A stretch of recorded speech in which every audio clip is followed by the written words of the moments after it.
Hi everybody, RIB here. Hope you're having a great day. Today I want to talk a little bit more about empathy. So for those of you who know me, I'm a big advocate of empathy, right? So I just want to tell you a story about my dad. I don't talk about my dad very often, but I want to share this with you. So what happened is that, I have a great relationship with my dad. Like I call him dad, and we were reunited about 15 years ago, 10 to 15 years ago. A great story behind that, which I won't go into yet today anyway. And, we have a really great relationship, and I'm so happy and proud and joyful to have it because it hasn't always been that way. So I'm 51, and for the first 18 years of my life, I grew up in two children's homes in London, right? And so I didn't grow up with my dad, and I had all of these different thoughts and ideas on like the person that I thought he was, and which are completely wrong, obviously, because they were based upon how I was feeling at the time, right? Not based upon fact, but based upon how I was feeling at the time. And because I didn't see him that often, then I wasn't able to really validate what I was thinking or what I was feeling, right? All right. So since being, reunited with him, like so much has happened. I found family members that I didn't realize that I had, right? In Jamaica, I found our family tree, which has got this amazing Jamaican maroon heritage. Now the Jamaican Maroons, check them out. Jamaican Maroons. I won't go into their heritage, but it's an amazing history. Brought the British to task. It's an incredible history. So Malcolm X, Marcus Garvey, Martin Luther King are three extraordinary individuals who underpinned the American Civil Rights Movement. They were all Jamaican Maroons. They're all in my family tree.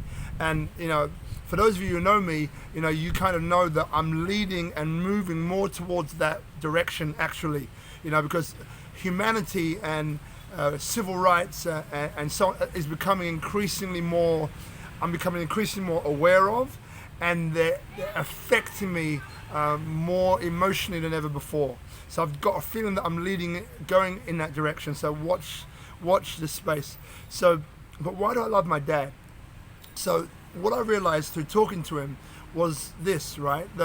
So he grew up in Jamaica, and a few siblings, and his dad, my grandfather, was never really around. He saw him maybe like a handful of times, and by the age of 6, his grandfather, my dad, had already gone, never to be seen again, basically.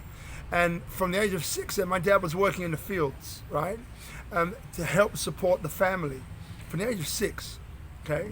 And then over time, he managed to, scrape together enough money and so on to move to London. And so he moved to London at the age of 18, the same age that I started traveling. Actually, so many parallels. It's crazy.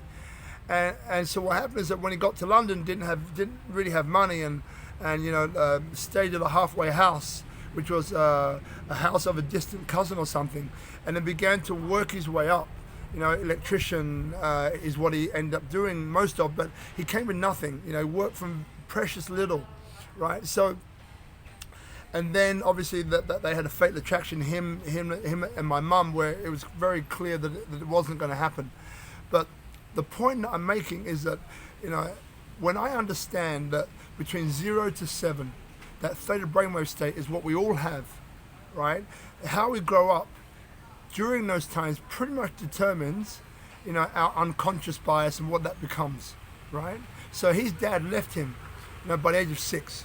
So what do you think he was destined to repeat, right? Isn't it interesting when you look at it from that perspective? So he met a woman where the relationship was clearly not going to go ahead.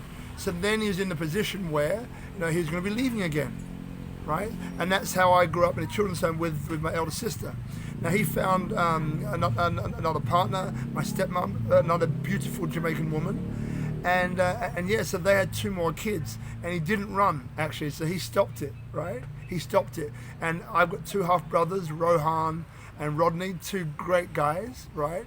And so again, but what I'm saying to you is that, when we often have an opinion about people, right, and we often judge people, do we even stop to think, between the age of 0 to 7, during those formative years before the RAS, the reticular activating system, that filtering mechanism that we all have, then all it does is it pulls in the experiences that back up our formative conditioning.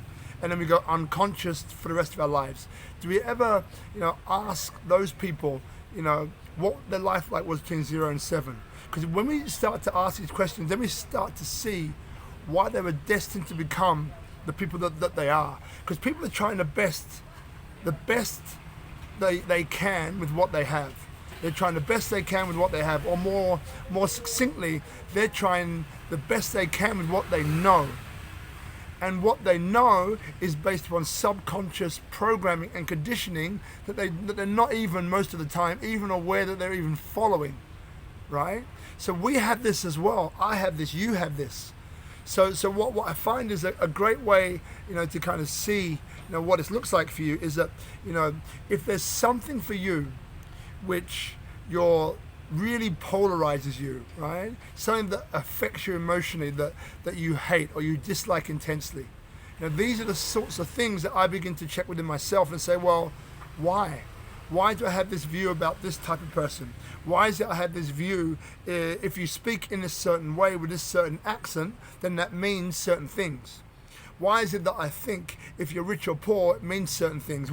So I begin to check myself. Now, through me beginning to check myself and ask that question of why, then what basically then happens is that it gives me an opportunity to start to think in a different way. It gives me an opportunity to start to uncover these subconscious biases which have been running beneath the level or the surface of my everyday awareness. And when that happens, then magic can start to happen.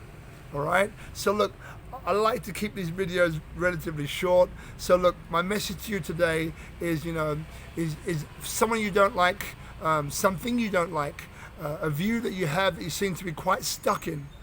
Start to ask yourself, if there's a person at the other end, what was their life like between 0 and 7? Ask them, and then what will happen is you start to get an awareness of their subconscious programming. When you get an awareness of their subconscious programming, then you begin to understand, well, how could they be any different to what they are now? How could they be?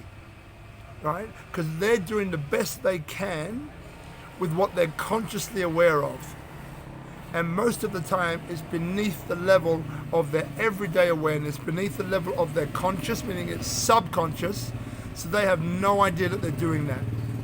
When you realize that, then empathy has a chance to come in, because you realize, wow, how could they be any different? And then that can then change or amend the way that you see them.